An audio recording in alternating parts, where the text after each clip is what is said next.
అట్లా అట్లా హరి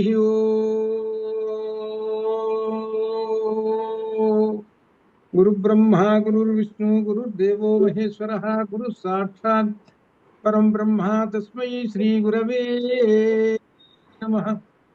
జ్ఞానానందమయం దేవం నిర్మల స్ఫటికాకృతిం ఆధారం సర్వ విద్యానాం హయగ్రీవముపాస్మహే. శృతి స్మృతి పురాణానాం ఆలయం కరుణాలయం నమామి భగవత్పాదం శంకరం లోకశంకరం. వరదిందు వికాసమందహాసాస్వరదిందీవరలోచనాభిరామాం అరవింద సమాన సుందరాస్యాం అరవిందాసన సుందరీం ఉపాసే. శారదా శారదాం భోజవదనా వదనాంబుజే సర్వదా సర్వదా అస్మాకం సన్నిధిం క్రియా. శుక్లాం బ్రహ్మ విచారసార వరవాం ఆద్యాం జగద్వ్యాపినీం వీణా పుస్తకధారిణీం అభయదాం జాడ్యాంధకారాపహాం హస్తే స్ఫాటికమాలికాం విదధతీం పద్మాసనే సంస్థితాం వందే తాం పరమేశ్వరీం బుద్ధిప్రదాం శారదాం శారదా శారదాం భోజవదనా వదనాంబుజే సర్వదా సర్వదా అస్మాకం సన్నిధిం క్రియా. శరజ్యోత్స్నా శుద్ధాం శశీతజటాచూటమకుటాం వరత్రాసత్రాణ స్ఫటికగుటికా పుస్తకకరాం సకృన్నత్వా నత్వా కరం సుధమ కథమివ సుతాం మధుక్షీరద్రాక్షా మధురిమధురీణాత్మనితయః. శ్రీమాత్రే నమః. శ్రీమాత్రే ఓం భయాత్. సామవేదాంతర్గత చాందోగ్య ఉపనిషత్తు అధ్యయనం చేస్తున్నాం. ఈ రోజున ఏకాదశ ఖండంలో గాయత్రి సామ ఉపాసన గురించి మరలో పునశ్చరణ చేద్దాం. ఈ గాయత్రి సామ ఉపాసనలో 5 భాగాలు చెప్పారు. ఈ పారిభాషిక పదాలు అనేటువంటి హింకారము, ప్రస్తావము, ఉద్గీతము, తర్వాత ప్రతిహారము, తర్వాత నిధనము అనేటువంటివి ఒక 5 ఉన్నాయి. ఈ 5టికి ఏమేమిటో చెబుతున్నారు. ఇది గాయత్రి మంత్రం ఉపాసించటం వలన ఇది చాలా ముఖ్యమైనటువంటి విషయం. ఇది గాయత్రి మంత్రాన్ని ఉపాసించడం వలన విశేషం. దీనిలో మనస్సు హింకారము, ఇక్కడ మనస్సు లగ్నం కావాలి. ఇది గాయత్రి మంత్రాన్ని ఉపాసించేడు ప్రారంభంలో ఇది అనమాట. హింకారం అనేది ప్రారంభంలో మనస్సు లగ్నం కావాలి. ప్రస్తావము వాగింద్రియం మనకు ప్రస్తావం అనగా ఉపాసన చేస్తున్నాం గాయత్రి మంత్రాన్ని. ఓం తత్ సవితుర్వరేణ్యం భర్గో దేవస్య ధీమహి ధియో యో నః ప్రచోదయాతు. తత్ సవితుర్వరేణ్యం భర్గో దేవస్య ధీమహి ధియో యో నః ప్రచోదయాతు అని ఎలా ఇది ఉంటుంది లెక్క. ఇక్కడి నుంచి లెక్క పెట్టుకోవాలి. 10 దశ గాయత్రి అంటారు. అంటే ఈ గణుపు నుంచి 1 2 3 4 5 6 7 8 9 10 ఇది దశ గాయత్రి. చేసేటప్పుడు ఇట్లా పట్టుకొని మొట్టమొదటి ఇట్లా ఓం తత్ సవితుర్వరేణ్యం భర్గో దేవస్య ధీమహి ధియో యో నః ప్రచోదయాతు అయిపోయింది ఒకటి. ఓం తత్ సవితుర్వరేణ్యం భర్గో దేవస్య ధీమహి ధియో యో నః ప్రచోదయాతు. అలానే ఇట్లా ఇది. ఈ దశ గాయత్రి అనేటువంటిది జనరలైజ్. అంటే దశ గాయత్రి మినిమం ప్రతిరోజు బ్రాహ్మణుడు చేసి తీరాలి. ఈ దశ గాయత్రి చేస్తే ఎంత టైం పడుతుందయా అని అంటే మహా అయితే ఈయనకు ఒక 3 నిమిషాలు 4 నిమిషాలు. అయితే అంతకు ముందు ఉన్నటువంటి అంగన్యాస కరన్యాసాలు ఉన్నాయి. అవి కూడా కలుపుకుంటే మొత్తం మీద అన్ని కలిపితే మొత్తం 10 నిమిషాలు. 10 నిమిషాలు మొత్తం గట్టిగా ఏది సామాన్యంగా చేసుకుంటే 10 లెక్క పెట్టి 10 నిమిషాలు వస్తుంది అంతే. ఇక విశేషంగా చేసుకొని కూర్చోవాలనుకోండి, ఆయన గంట సేపు చేసుకో, 2 గంటలు చేసేసుకో. అది అనమాట విశేషంగా. అంటే ఖాళీగా ఉన్నప్పుడు, అంటే వీకెండ్స్లో దానిలో చేసుకోవచ్చు అట్లా పరిస్థితిని బట్టి. ఇది మాత్రం ఏంటంటే ఉద్యోగాలు పోవాలి కాబట్టి స్నానం చేసిన తర్వాత 10 నిమిషాలు దేవుడికి ఖర్చు పెడదాం. అయితే ఇక్కడ ఈ విషయంలో గాయత్రి మంత్రానికి ఉపాసన చేసిన దాంట్లో నువ్వు ప్రత్యేకంగా ఆ దేవుడి గదిలోకి పోయి దీపారాధన చేసి ప్రత్యేకంగా ఇవన్నీ చేయాలి అనేటువంటి దీనికి అక్కరలేదు. దీనికి అక్కరలేదు. ఆ దీపారాధన, ఆ దీపాలు, ఆ అర్చనలు అవన్నీ ఇంట్లో ఉన్నటువంటి ఆమె చూసుకుంటుంది. లేకపోతే నీకు వీలుగా ఉంటూ చూసుకోవచ్చు. ఇది అట్లా అనమాట. అట్లా ఇది దశగాయత్రి చేసుకుంటాడు. ఇలా దశగాయత్రి చేసుకునేటువంటి వాని యొక్క ఫలితం ఇక్కడ కూడా ఫలశ్రుతి కూడా ఉంది. ఈ గాయత్రి మంత్రం అనేటువంటిది అత్యంత ప్రధానమైనటువంటిది. దీన్ని మించిన మంత్రం లేదు. నా గాయత్ర్య పరం మంత్రం. గాయత్రి మంత్రం అనేటువంటిది వేదంలో ఉన్నది. మిగిలిన శ్రీ విద్యా మంత్రాలు ఇటువంటివి కూడా తర్వాత అథర్వవేదం వచ్చిన తర్వాత వచ్చింది. త్రయీ విద్యలో లేవు. త్రయీ విద్యలో ఈ శ్రీ విద్యా మంత్రము, బాలామంత్రాలు ఇవి లేవు. త్రియా విద్యలో లేవు. తర్వాత అథర్వవేదం వచ్చిన తర్వాత అక్కడి నుంచి వచ్చింది. కాబట్టి మూలం ఎక్కడుంది అసలు మంత్రం? వేదంలో ఉన్న గాయత్రి మంత్రం.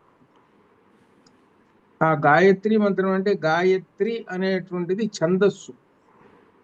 ఇప్పుడు మనం ఛందస్సులో ఉత్పలమాల, చంపకమాల అని మనకి వింటున్నాం కదా, ఛందస్సు పేరు.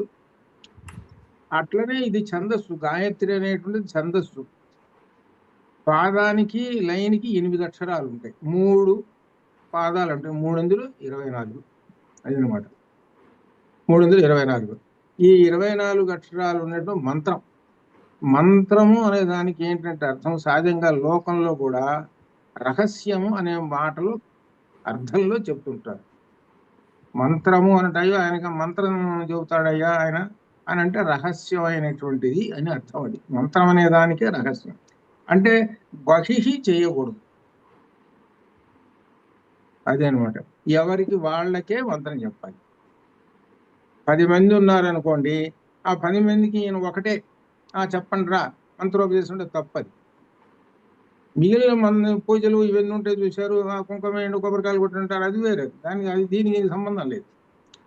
ఇది ఏమిటంటే ప్రత్యేకంగా ఎవరికి వాళ్ళకే. అందులో కూడా మంత్రోపదేశం చేసేటప్పుడు కూడా రహస్యం కాబట్టి చెవులో చెప్పాలి కాబట్టి అందుకని ఏం చేస్తుంటారంటే ఇలానే వస్త్రాన్ని పైన ఇద్దరు కప్పుకొని ఈయన తండ్రి కుమారుడి చెవులో ఓం తత్స విదురవరేణ్యం చెప్పేస్తాడు. ఇదనమాట. ఈయన చెబుతున్నాడంటే అర్థం ఏంటి? ఈయనకు ఆయన తండ్రి చెప్పాడు, ఆయనకు ఆయన తండ్రి చెప్పాడు. చివరికి తండ్రి ఎక్కడికి పోయినాడు? ఎక్కడ దాకా పోయినాడు? బ్రహ్మదేవుడి దగ్గర పోయినాడు. మనం చెప్పాను లెక్క. బ్రహ్మదేవుడి దగ్గర పోయినాడు. బ్రహ్మదేవుడి దగ్గర పోయిన తర్వాత ఆగలేదు. ఇంకా బ్రహ్మదేవుడు అయ్యా మాకు నాన్న ఉన్నాడు, నాయన మా నాయన ఉన్నాడు అని అంటున్నాడు. ఎవరయ్యా మీ నాయన అంటే నారాయణుడు అడిగే ఉన్నాడు. నారాయణుడు అంటే పరమాత్మ నుంచి వచ్చింది. పరమాత్మ నుంచి పరంపరగా వచ్చినటువంటి గాయత్రి మంత్రాన్ని తాను ఈ బ్రాహ్మణుడు ఉపాసించాలి. కాబట్టి ఈ మంత్రం నా గాయత్రి పరం మంత్రం. గాయత్రి మంత్రానికి మించినటువంటి మంత్రం రెండోది లేదు అని చెప్పేశారు. అది తర్వాత శ్రీ విద్యా మంత్రం, దాంతో తర్వాత వచ్చింది. దానికంతా వేరే ఉన్నాయి, దానికి అప్పుడు చెప్పుకోవచ్చు. కాబట్టి 24 అక్షరాలు ఉండేటువంటి గాయత్రి మంత్రాన్ని ఉపాసించాలి అని 3 వేదాలలో చెప్పారు. 4వ వేదమైనటువంటి అధర్వ వేదంలో కూడా ఉన్నది. అంత గొప్పది అనమాట. ఆ గాయత్రి మంత్రాన్ని బ్రాహ్మణ, క్షత్రియ, వైశ్య ఇంతవరకు ఆపేశారు. అంటే గాయత్రి మంత్రాన్ని బ్రాహ్మణుడు, క్షత్రియుడు సమానంగా ఉపాసన చేస్తారు. వైశ్యుడి దగ్గరకు వచ్చేటప్పుడు తగ్గిపోతుంది. అంటే వైశ్యుడు అంటే ప్రస్తుత కాలంలో ఉన్న వయస్సులు కాదు వీళ్ళు, ఈ వయస్సులు కాదు వాళ్ళు ఆర్య వైశ్యులని ప్రత్యేకంగా మనకు ఉత్తరప్రదేశ్ అటువైపు ఉన్నారు. ఇప్పుడు వీళ్ళు కాదు, వీళ్ళందరూ ఇక వేరే వాళ్ళు అనుకో, వీళ్ళ సంగతి తర్వాత. అట్లా అనమాట. అయితే ఇప్పుడు దాని ప్రకారంగా ఇప్పుడు క్షత్రియుల వరకే మాత్రమే ఈ గాయత్రి మంత్రం ఉపదేశము ఇది జరుగుతుంది. అయితే ఈ క్షత్రియుల్లో కూడా సగం మంది వదిలేశారు. అట్లా వీళ్ళు కూడా సగం మంది. అట్లా నెమ్మదిగా ఎప్పుడైతే మంత్రాన్ని వదిలేసేశారో అప్పుడు ఏమవుతుంది, లోకంలో సహజంగా అధర్మం పెరుగుతుంటుంది. మంత్ర అధిష్టానాన్ని ఉపాసించేటువంటి మనిషి ఉపాసిస్తుంటే ధర్మము పూర్తిగా ఉంటుంది. ఎప్పుడైతే మంత్రానుష్ఠానం చేయకుండా వదిలేసేసి ఉంటాడో, ఎవరు చేయాలి ఆ కర్మ, ఒక్కొక్కడు ఒక కర్మ పెట్టాడు, ఒక్కొక్కడు ఒక డ్యూటీ పెట్టాడు భగవంతుడు. నీవు ఈ గాయత్రి మంత్రాన్ని ఉపాసించాలి అని బ్రాహ్మణుడికి పెట్టాడు. నువ్వు ఉపాసిస్తేనే నిన్ను బ్రాహ్మణుడు అంటారు. ఏమండి మీరు ఎవరండి? ఫలానా క్యాస్ట్ అండి అంటారు. సరే, మీరెవరండి? బ్రాహ్మణులు. అంటే గాయత్రి మంత్రాన్ని ఉపాసిస్తున్నాడు అని అర్థం. అది ఇది అర్థం. గాయత్రి మంత్రాన్ని ఉపాసించటం లేదు అసలు ఆయనకి అనుకుందాం. ఆయన బ్రాహ్మణుడు అని చెప్పుకున్నాడు అనుకో, అప్పుడు అధర్మాన్ని పాటించాడు. అధర్మాన్ని అంటే దాని అర్థం ఏంటి? అసత్యం పలికినట్టే కదా అది. అట్లా అట్లనే ఇప్పుడు నడిమధ్య ఇప్పుడు మనకు ఇటీవల కూడా కొన్ని కొన్ని చూసాం. ఇవాళ ఈ రోజున ఉపనయనం చేశారు వాడికి, రేపేమో పెళ్లి చేశారు. దానికి ఏంటంటే ఆ చేసినందుకు పురోహితుడు ఉన్నట్టుగా వాడు డబ్బులు తీసుకుంటారు, ముందు ఒప్పుకుంటారు, ఎన్ని డబ్బులు తీసుకుంటారు. వాడికి కొంత అధర్మం వస్తుంది, వాడు కొంత పొందుతాడు అంతే. వాడేందో డబ్బులు ఆశ అంతే. ఈ చేయించేటువంటి వాడు వీడు వదులుతాడు, ఈ తీసుకున్నవాడు వీడు వదులుతాడు. ఇది చాలా తప్పు, అధర్మం చాలా తప్పు. అది సరే ప్రస్తుత కాలంలో కుదరట్లేదండి, చిన్న వయసులో చేయటాలి అని అనుకుంటే పోనీ కొంతలో కొంత అయినా సరే, కనీసం 1 సంవత్సరం ముందన్న చేయవయ్యా ఉపనయనం. 1 సంవత్సరం పాటైనా వాడు దాన్ని ఏమంటారు, మంత్రం ఉపాసిస్తాడు. అస్సలు ముందు వీళ్ళే ఒప్పుకోవట్లేదు తల్లిదండ్రులు, తర్వాత సంగతి. ఇది ఇట్లా ఉంది ప్రస్తుత వారిలో ఎక్కువగా మంది అనమాట. కానీ అందరూ లేరు. కొంతమంది మాత్రం చేస్తున్నారు, కానీ ఫలితం లేదు, ఆచరణ శూన్యం. తండ్రి చేస్తే కొడుకు చేస్తాడు, తండ్రి చేయకపోతే కొడుకు ఎందుకు చేస్తాడు? నువ్వు చేయట్లేదుగా, నేను చేస్తానా? నీకు ధన్యం ఉందిగా, నువ్వు చేయట్లేదుగా, నేను ఎందుకు చేస్తాను? నువ్వు చేయట్లేదుగా, నేను చేయట్లేదు.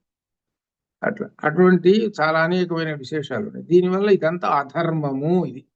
కానీ వాళ్ళు ఏమనుకుంటారు, మేము హాయిగా ఉన్నాం కదా, చక్కగా ఉన్నాం కదా, ఎవడు సొమ్ము తింటున్నాము, ఏం అధర్మం, ఏం చేస్తున్నావు అనుకుంటారు. అక్కర్లేదు, వాటికన్నా కొన్ని వేల రెట్లు ఎక్కువ అధర్మం చేస్తున్నావురా నువ్వు అని అర్థం. కాబట్టి మంత్రం యొక్క ప్రభావం అది.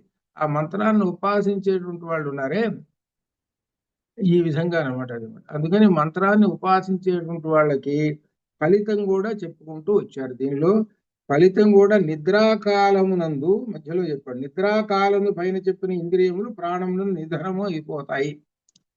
ఈ ప్రాణము ఇంకా ఏమిటనమాట, మన ఇంద్రియాలు నిద్రలో నిద్రపోతున్నాయంటే లోపల నిధనము అనగా లోపల మనస్సులో నిధనం అయిపోతాయి. అవి బయటికి ఏమి పనిచేస్తూ ఉండవు అవి. అది కనుక నిధనమే ప్రాణము. చివరికి ఏంటంటే చెవి చెప్పేది ఈ 5 గురించి చెప్పి చివరి పేరాలో చెప్తున్నాడు.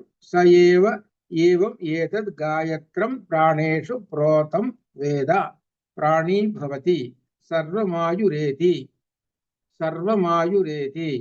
జ్యోక్ జీవతి మహాన్ ప్రజయా పశుభిః భవతి మహాన్ కీర్త్య మహామనాహ స్యాత్ తద్వ్రతం. ఇది శృతి ఫలం అనమాట. గాయత్రి మంత్రాన్ని చేస్తే శృతి ఫలం.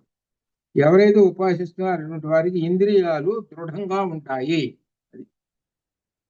ఇంద్రియములు దృఢంగా అంటే మనకి ఇంద్రియాలు 5 నోటి 6 ఇంద్రియాలు, 1 5 కర్మేంద్రియాలు, మొత్తం 11 ఇంద్రియాలు దృఢంగా ఉంటాయి అనగా శక్తివంతంగా ఉంటాయి. వాటిల్లో ఏమిటంటారు చూశారు, మనకి శక్తి తగ్గిపోయింది అనుకో వార్ధక్యం వస్తుంటుంది తొందరగా. వాటి యొక్క శక్తిని తగ్గించుకోకుండా ఉండాలంటే ఇది అనమాట. అంటే గాయత్రి మంత్రాన్ని ఉపాసించేటువంటి వాళ్ళకి ఇంద్రియముల యొక్క శక్తి తగ్గదు, ఇంకా పైగా పెరుగుతుంది అని అర్థం. గాయత్రి మంత్రం యొక్క విశేషం. ఇంకా అంతకన్నా విశేషం పూర్ణ ఆయుర్దాయము, శతమానం భవతి. అది శతమానం భవతి, 100 సంవత్సరాలు పూర్తిగా.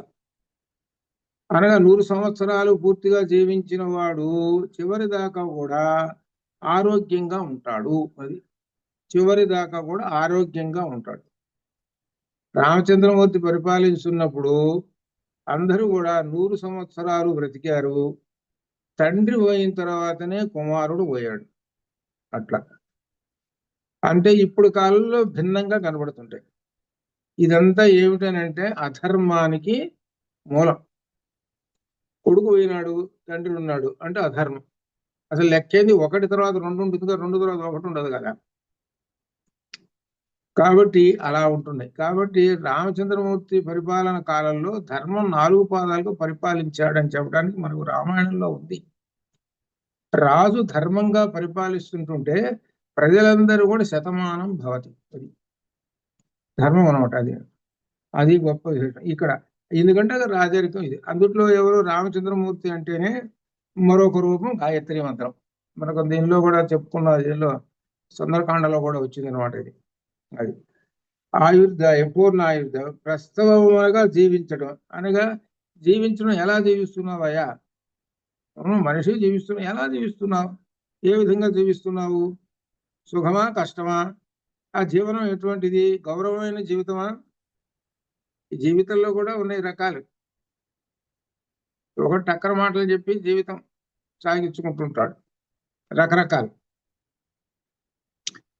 మేము ఉదాహరణ చెప్తుంటే ఒక్కోసారి చెబుతుంటే మీకు ఆశ్చర్యం వేస్తుంది. మనకు మేము వెనకటి కాలంలో విన్నటువంటి వాటికి చూస్తుంటే ఒక పెద్ద మనిషి ఉంటాడు. ఆయన క్యాస్ట్ దాని ప్రకారం దాన్ని అందరూ చూస్తుంటే ఎలా ఉంటే పెద్ద మనిషి ఏ మాత్రం అతన్ని అనుమానించాల్సిన పని లేదు, అట్లా ఉంటాడు. సరే ఊళ్ళో వాళ్ళకి తెలుసు. పాపం ఏం చేస్తాడంటే అన్ని టక్కర మాటలే చెప్పేస్తాడు. అది ఇదిగో నీకు వెన్నపూస తెచ్చి పెడుతున్నాను, గిన్నె ఇవ్వు అని అంటాడు. ఇంతే సంగతులు. ఇంతే సంగతులు.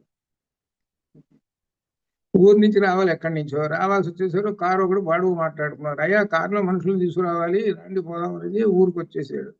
అంటే బస్సు ఎక్కకుండా హాయిగా ఊరికి వచ్చేసాడు. ఊళ్ళోది ఇంటికి పోయినాడు. ఆ కారు వాడు ఏమండి ఫలానా వాడు ఇట్లా ఉంటాడండి అట్లా ఉంటాడండి, ఏదో దీనికోసం పిలిపించాడండి ఇక్కడ దాకా. ఓ వీడా, సరేలే ఇంతే సంగతి. వాడు ఇంట్లో పడుకొని నిద్రపోతుంటాడులే. బస్సు ఛార్జీ తగ్గిపోయింది, హాయిగా కారులో వచ్చాడు. ఇది ఇప్పుడు అర్థమైంది. ఇది ఇటువంటి జీవన విధానం ఉన్న వాళ్ళు ఉంటారు కొంతమంది.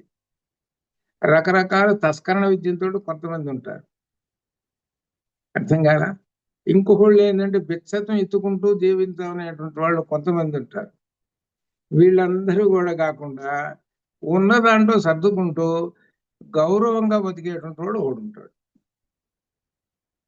బాగా ఉన్నవాడు ఉంటాడు, లక్ష కోటీశ్వరుడు ఉంటాడు. కానీ వాడు ఇంత ఉన్నా కానీ వాడు లోభ బుద్ధితోటి బతుకుతుంటాడు వాడు. ఇట్లా ఉంటాయన్నమాట ఈ జీవితాలు, రకరకాల జీవితాలు. అందుకని అట్లా ఉండకుండా ఉన్నతమైనటువంటి గౌరవప్రదమైనటువంటి జీవితాన్ని సాగిస్తాడు అని చెప్తున్నాడు. ఈ గాయత్రి మంత్రం యొక్క గొప్ప విశేషం. ఇక సంతానముతో పశువులతో సంతానం ఉంటుంది, పుత్ర పౌత్ర ఉంటుంది. పశువులు, పశువులు అంటే అర్థం ఏంటంటే ఆవులు. ఇక్కడ అర్థం ఆవులు ఉంటాయి అన్నమాట. ఆవులు ప్రాచీన కాలంలో వేద కాలంలో డబ్బులు, ధనం. ఇప్పుడు మనకు 10 రూపాయలు ఉన్నాయంటే జేబులో, వాళ్ళకి 10 ఆవులు ఉన్నాయని అర్థం. 10 ఆవులు ఉన్నాయంటే 10 రూపాయలు ఉన్నాయని. అప్పుడు కాలంలో ఏం చేసేవాళ్ళు అంటే ధనం, గోధనము అంటారు. గోవుల్ని ధనం అంటారు, గోధనము అంటారు. వాళ్ళు కొనుక్కోవాలనుకోండి ఏదైనా వస్తువు, ఈ 10 ఆవుల్ని ఇస్తారు, ఆ వస్తువు తెచ్చుకుంటారు. ఈ ఆవులు ట్రాన్స్ఫర్ అవుతూ ఉంటుంటాయి. ఇవి గోధనము. అది ఎప్పుడు వేదకాలంలో అన్ని పశువులు ఉంటాయి, అంత ధనవంతుడు గోధనం అనమాట. ఇంకా విశేషం అంటే కీర్తితో గొప్పవాడవుతాడు, యశస్సు, ఇది గొప్పది. ఇంకా విశాల హృదయము కలవాడు అవుతాడు. అది విశాల హృదయము అంటే నేరో మైండ్స్ కి వ్యతిరేకం. నేరో మైండ్ అంటే మనకి ఇంగ్లీష్లో చెప్తే బాగా తొందరగా అర్థమవుతుంది. అందుకే దీన్ని ఇరుకు మనస్తత్వము. కొంతమంది ఉంటారు వాళ్ళు బాగా, నేను చూశాను, నాకు నా అనుభవాలు కాబట్టి చెబుతున్నాను, కానీ వాళ్ళకి ఎవరికి తెలుసు, ఈయనకి తెలుస్తున్న సంగతి వాళ్ళకి తెలియదు పాపం. నాకు అందరికీ తెలుసు, ఎవరి చరిత్రలు అన్ని కూడా అర్థమవుతుంది. లలిత ఉన్నది కదా, పైనుంచి కిందకి, కింద నుంచి పైకి. సౌందర్య లహరి ఎక్కడ పడితే అక్కడ అన్ని చెప్పేస్తారు. కానీ ఏమాత్రము విశాల హృదయం ఇంత ఇసుమంత కూడా ఉండదు. అంత ఇరుకు మనస్తత్వమే. ఇరుకు మనస్తత్వం. పైగా ఏం చేస్తారనంటే ఇంకొకటి కూడా, గౌరవించడం అనేటువంటిది కూడా చాలా తక్కువ. ఏముంది, నాకు రాకపోతే కదా ఆయన్ని గౌరవించడం ఏంది, గాడిద గుడ్డు. నాకు పైనుంచి కిందకి, కింద నుంచి పైకి, ఎక్కడ పడితే అక్కడ అప్ప చెబుతాను. నేను లైట్ అప్ప చెబుతా, అది అప్ప చెబుతా, ఇది అప్ప చెబుతా. ఇంత బొట్టు పెట్టుకున్నాను నేను, పెద్ద అవుతాయి ఈ విధంగా అనుకుని వెర్ర వీగుతూ ఉండేటువంటి కొంతమంది, అందరినీ నేను అంటలేదు, కొంతమంది ఉన్నారు. మీకు ఉదాహరణలు అప్పుడప్పుడు చెబుతుంటే మీకు ఆశ్చర్యం వేస్తుంటుంది. మీకు నా దగ్గరకు వస్తుంటారు కదా, అందుకే ఒక ఆమె ఉంది చెబుతుంది. సరే, తర్వాత లలిత వచ్చినప్పుడు చెబుతాను. ఏమిటంటే దీనిలో చెప్పుకుంటేది చివరికి ఈ ఇరుకు మనస్తత్వం, విశాల హృదయం కాదు. విశాల హృదయం కాదు. విశాల హృదయం అయితే ఏం చేస్తుంటారంటే ప్రతివాడు ఏది చెప్పినా సరే వింటాడు. వినదగును ఎవ్వరు చెప్పినా వినినంతనే వేగపడక కానీ కళ్ళ నిజము తెలిసిన వాడెపో నీతిపరుడు అని మనం చెప్తాం. ప్రతివాడు చెప్పింది వింటాడు, చెప్పిందంతా వింటాడు. విని దానిలో ఏంటంటే ఇదే సంగతి తెలుసుకొని, ఓహో సరే దీని ప్రకారంగా ఆచరణ చేసుకోవాలి, అట్లా ఈ విధంగా ఉంటారు. అట్లా ఇట్లా ఉండేటువంటి వాళ్ళు ఉంటారు. కొంతమంది అసలు వినరు. ఏందని నువ్వు చెప్పావు నాకు తెలియదు. ఇది విశాల హృదయం లేని వాళ్ళు. అలానే ప్రతివాడిని కూడా నువ్వు చెప్పింది తప్పయ్యా, నువ్వు చెప్పింది తప్పు అనకూడదు. ఇది బాగా గుర్తుపెట్టుకో, అలవాటు చేసుకోవాలి. ఇప్పుడు ఏదో ఒక అభిప్రాయం చెప్పారు, ఏమంటే నాకు దీని గురించి ఈ అభిప్రాయం అంటే నాకు తెలిసింది, బాగానే ఉందయ్యా అని చెప్పి దానికి తోడు ఇదిగోనయ్యా ఇంకా 4 విషయాలు కలుపుకోవాలయ్యా, ఇంకా తీసుకోవాలంటే అది మనకు విశాల హృదయం. వాడికి కూడా మన మీద గౌరవం పెరుగుతుంది. వాడిని వెంటనే నువ్వు చెప్పింది తప్పు, నువ్వేం చదువుకున్నావు గడిది గుడ్డు, ఇది ఈ విధంగా మొదలు పెట్టాడు అనుకో, 4 పెట్టాడు అనుకో, అప్పుడు ఏమవుతుందని వాడి దృష్టిలో వీడు, ఎందుకంటే ఇటువంటి జనాలు ఉన్నారు కాబట్టి చదువుతున్నా, ఆ జనాలు కూడా ఉన్నారు. ఎందుకంటే మా యొక్క జీవన విధానంలో ఎంత పెద్ద పుస్తకం అవుతుంది రాస్తే ఇటువంటి ఉదాహరణలు చెబుతుంటే. అందుకని విశాల హృదయం కలిగిన వాడు అవుతాడు. కాబట్టి విశాల హృదయం కలిగినటువంటి వాడంటే ఎవరిని ద్వేషించడు, ఎవరిని ద్వేషించడు. వాడు ధనం లేదు పేదవాడు అనుకో, వాడిని ద్వేషించడు. వాడేదో పెద్ద ఉన్నాడు అనుకో, వాడిని ఒక పెద్ద నెత్తి పెట్టుకున్నట్టు అందరినీ సమస్య. అదే భగవద్గీతలో కూడా చెబుతాడు. అది అలా విశాల హృదయంతో ఉంటాడు. పూర్ణాయుర్దాయము ఉంటుంది. పూర్ణాయుర్దాయము 100 సంవత్సరములు, శతమానం భవతి. ఉజ్వలముగా జీవిస్తాడు. సంతానం ఉంటుంది, పశు సంపదలు ఉంటాయి, మరియు గొప్ప కీర్తి కూడా కలుగుతుంటుంది అని ఈ విధంగా మనకు గాయత్రి మంత్ర ఉపాసనకు చెప్పాడు. అయితే ఈ గాయత్రి మంత్రాన్ని పుస్తకాల్లో ఉంది, మరి అట్లనే యూట్యూబ్లో ఉన్నాయి, ఇవన్నీ ఉన్నాయి కూడా, వినపడుతూ ఉంటుంటాయి గాయత్రి మంత్రానికి. నేను దాన్ని పట్టుకొని నేను చెప్పేస్తానంటే ఇదేనంటే అది కుదరదు, అది మళ్ళీ ఆ ధర్మం అవుతుంది. దాని ధర్మం ఎలా చెప్పాడంటే గురువు గారి ఉపదేశం ద్వారా తీసుకో. తండ్రిన్నా ఇవ్వాలి, గురువు అయినా ఇవ్వాలి. వీళ్ళిద్దరికీ అధికారం ఉంది. ఏది? గాయత్రి మంత్ర ఉపదేశంలో వీళ్ళిద్దరికి అధికారం, రెండో వాళ్ళకి లేదు. మనకు ఇందులో కూడా వస్తుంది ఒక చోట, గాయత్రి మంత్రాన్ని సత్యకామ జాబాల వృత్తాంతంలో వస్తుంది. సత్యకామ జాబాల వృత్తాంతంలో సత్యకాముడికి గాయత్రి మంత్రాన్ని గురువు గారు ఉపదేశిస్తాడు. అక్కడి నుంచి అసలు మనకు పుస్తకంలో కూడా చాలా గొప్ప విశేషాలు వచ్చేస్తాయి. ఇదంతా ఊరికే జనరల్ పాయింట్స్ చెప్పుకుంటున్నాం, ఇదంతా ఇంకా అసలు విషయంలోకి రాల. అయిన తర్వాత దీనిలో ద్వాదశ ఖండం ఇది ఒకటి చెప్తున్నారు, రథంతర సావ ఉపాసన. రథంతరం, ఈ రథంతరం అనేటువంటిది ఒక మంత్రం. ఏది? సామవేదంలో అది ఒక హెడ్డింగ్ అనమాట, రథంతర సామము అని అదొక మంత్రం.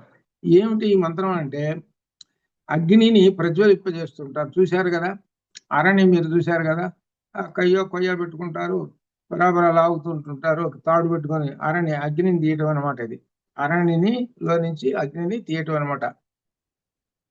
చేస్తుంటారు. ఆ మామూలు అగ్ని ఉంది కానండి, అగ్గి పెట్టి వెలుగొచ్చు కదండి అని అంటారు. అది కాదు. ఎక్కడైతే ఈ కొయ్యలో నుంచి దాని ప్రత్యేకమైనటువంటి ఆ కొయ్యలు ఉన్నాయి, ఆ మద్ది చెట్టు కొయ్యలు అనమాట, అవి తీసుకొచ్చి పెట్టి దాన్ని లాగితే ఆ కర్రల్లో ఉన్నటువంటి పవిత్రమైనటువంటి అగ్ని బయటకు వస్తుంది. ఆ అగ్నితోటి యజ్ఞం చేయాలి. అది అగ్నితోటి యజ్ఞం చేయాలి. దానికి అప్పుడు వాళ్ళు కర్ర పట్టుకొని ఇక లాగుతూ ఉంటుంటారు, ఒకళ్ళు